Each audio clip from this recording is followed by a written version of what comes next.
Hey, welcome to my Warframes Where They Are Now series, a little series I've had brewing in the back of my mind since the early days of Warframe, quote unquote.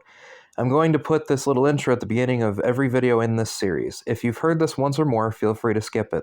This is just my opinion and is not guaranteed to be fact. Remember, with Warframe, everyone plays at least a little different from each other. That's why there's 52 frames as of making this intro, of course.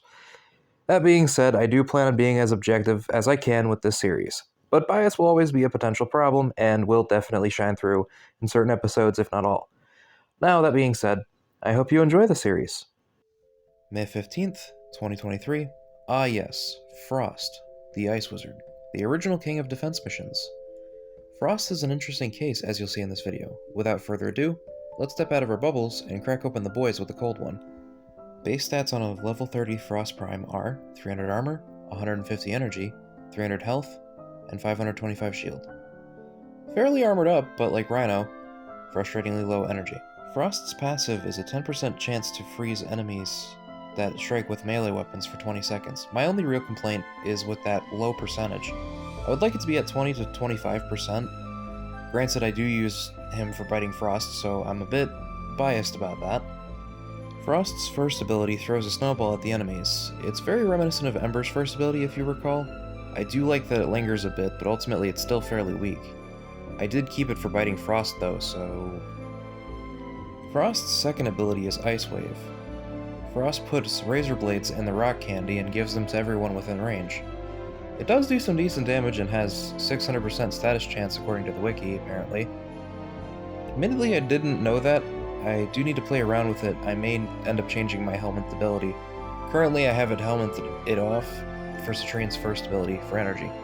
Frost's third is Snow Globe. This and his third ability Augment are what made him a god at defense for so long. It protects everything inside for a while, and the Augment freezes a percentage of enemies that enter it.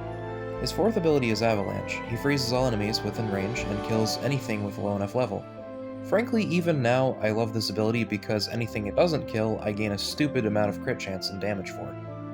My build is strength and range, as you can see, with a heavy focus on biting frost. When I eventually Archon Shard the Snow Angel, I'm going to be giving him more max energy, and probably some more ability strength, maybe some duration if I'm feeling spicy. But I guess we'll see when I get there.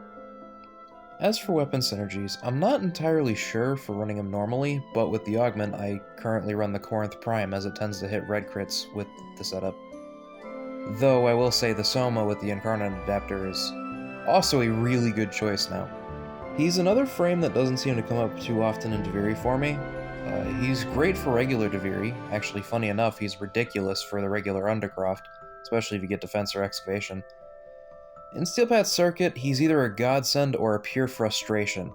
If you get a great crit weapon, awesome, you're set. But if you don't, well, you probably shouldn't go with Frost.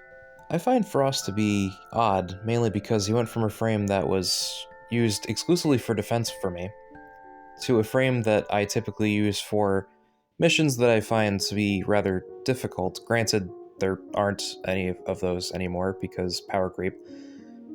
But either way, before all the Incarnate nonsense, and before I had a crazy number of Steel Path builds and everything, he was a great option for me. Typically, I'd run him for something like Steel Path Kuva Fortress or whatever, and, you know, I'd have my Corinth Prime and I'd blaze through it with no issues. And, frankly, I do still use him for that sometimes, because he is actually just a blast to play. He's definitely not the strongest frame in any particular category now, but he's definitely a useful frame for many things. If you like to use crits anyway, which I feel like most people who play this game do.